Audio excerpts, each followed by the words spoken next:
Piny twak mokwongo mano madhigo nyime e chenro ni okinyi ma kawuono ka warango chal mar piny Kenya. To koro warango wechegi mag gope kaachiel koda ka mibadhi mantiere sectors mopogore opogore e sirkal.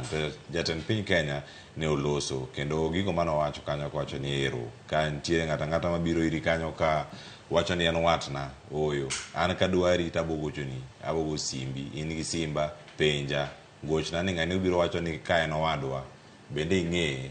Aya, jima thoth mosebedo kanyo pono ni mae gima osebedo ka timore e sirkal koso oyo. Magi achiel kuom rode ma jatend piny Kenya temo dino e wechegi mag mibadhi. Owacho ni ero hola timero mana kawo. IMF ero nochiwo moko ka higa ne chakre. Moko nitiere kaka ni ero hola gi kawo gidhi kanyo. Nowacho ni gilal mana yore mag mibadhi e apise mopogore opogore kuonde miketo gi ero. Moko bende nobiro pacho ka kata ka nok en tend William Ruto gibiro tero kamotiye kodgi ji kia ji ok oneno.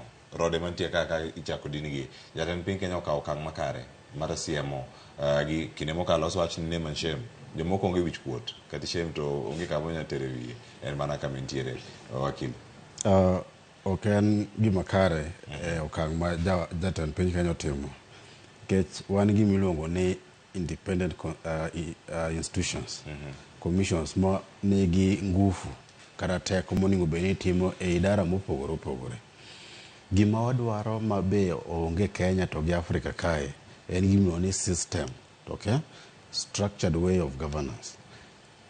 Onego bed ni kata intie kata ionge to piny dhi mbele. Kata in e odi kata intie kata ionge dhano chiemo dhano rwakore gimoro dhi mbele. Ok nya bedo ni in ming'i ni kionge to gimoro amora stop. Ni gimoro amora nyaka wachwal ire. Koro mano ok en kaka onego bed ni timo. Nikech king'iyo kata mana duol matiyo gi weche mag mibadhi waluongo ni EACC, Ethics and Anti-Corruption Commission.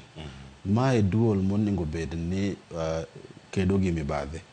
Gima hinyo en ni seche duto giketo mbi ahinya e weche mag mako dhano.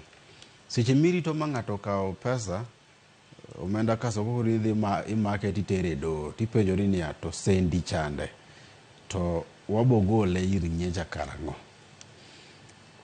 Achiel kuom gima EACC onego bed ni timo en kes mano nitiere chik margi en ni prevention of crime. En ni onego bed ni geng'o kapok gino timore. Onego bed gima iluongo ni culture mar whistle blowing. Onego bed ni ka untiere e duol moro tineno ka gimoro dhi nyime ti imiyo jogo teko mar ng'ur ma onge ng'at ma nigi to ni kong'ur tidhi go e kalam. To gima timore ni EACC rito kata mana higni kata mana bich. Seche ma koro biro higni abich tiyudo ka omenda oseter giwuondo kata mana ni offshore. Koro mago gima ok nyal konyo. Mar ariyo, seche ma waketo ng'ato kuma ok owinjore iluongo ni waonge gima iluongo ni meritocracy. Wadwaro gima iluongo ni merit based society. Achiel kuom mibadhi mabedo go ok en kata mana omenda. Achiel kuom mibadhi mabedo go ni nyocha sirkal nogolo gima iluongo ni audit to wacho ni nitiere mokwongo ni wan gi ghost workers. Mar ariyo wan gi jok matiyo kacha to gin gotese moko puodhi. Iwinjo? Seche ma ka otas moko puodhi tadhi tayudo godo tich tatiyo mayudo nyaka pension na kase dhi e retirement. Ng'at mano onego bed ni yudo tijni ing'e tamo tich kae. Mano mokwongo.